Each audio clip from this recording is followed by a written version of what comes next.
মৌলভীবাজারে পানি নেমে যাওয়ার পর সড়কে ভেসে উঠছে বন্যার ভয়াবহ ক্ষতচিহ্ন। বড় বড় খানাখন্দে ব্যবহারের অনুপযোগী হয়ে পড়েছে সড়ক।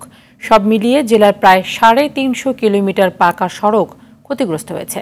রাস্তা মেরামতের 450 কোটি টাকা প্রয়োজন বলছে এলজিইডি। মৌলভীবাজার থেকে চৌধুরী ভাস্কর হোমের পাঠানো প্রতিবেদন জানাচ্ছেন সৈয়দা সামিয়া তামান্না।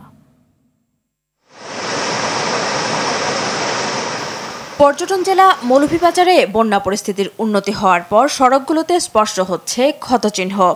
সরকারি হিসাব অনুযায়ী জেলায় 145টি সড়কের 350 কিলোমিটার রাস্তা ও 11টি ব্রিজ কালভার্ট ক্ষতিগ্রস্ত হয়েছে।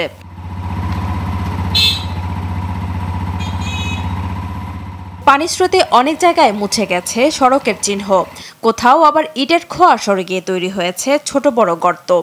ক্ষতিগ্রস্ত এসব সড়ক দিয়ে চলাচলে দুর্ভোগ পোহাচ্ছেন সাধারণ মানুষ। বেড়েছে দুর্ঘটনার ঝুঁকি, লাগছে অতিরিক্ত ভাড়া। কমলগঞ্জ থেকে ইসলামপুর পর্যন্ত রাস্তাটা ভাঙা, আর ইনো আপনার প্রতিদিন একটা না অ্যাক্সিডেন্ট হয়। আমরা চাকরিজীবী, আমরা যে সাধারণ যে মানুষজন রয়েছে সে সময়ের মধ্যে আমরা উপস্থিত হতে পারি না। বন্যায় সবচেয়ে বেশি ক্ষতিগ্রস্ত হয়েছে জেলার কমলগঞ্জ, কুলাউড়া, রাজনগর, বালাগঞ্জ, জুড়ি, ফুলতলা, জুড়ি, লাঠিটিলা, মৌলভীবাজার, শমশেরনগর, কুলাউড়া, শমশেরনগর সহ এলজিডির আওতাধীন গ্রামীণ ও আঞ্চলিক সড়ক।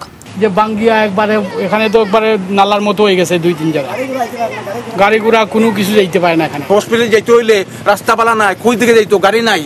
ক্ষতিগ্রস্ত এসব সড়ক মেরামতে 450 কোটি টাকা প্রয়োজন।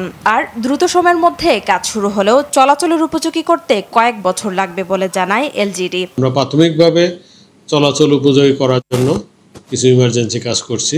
আমরা এই ক্ষয়ক্ষতি অ্যাসেসমেন্ট কাজ চলছে আমরা এই তথ্য পাঠানোর পরে পরবর্তীতে বরাদ্দ আসলে আমরা দ্রুত এই রাস্তাগুলো মেরামতের কাজ শুরু করব। দুর্ভোগ আর দুর্ঘটনা এড়াতে দ্রুত সড়কগুলো মেরামতের দাবি স্থানীয়দের। সৈয়দা সামিয়া তামান্না, RTV।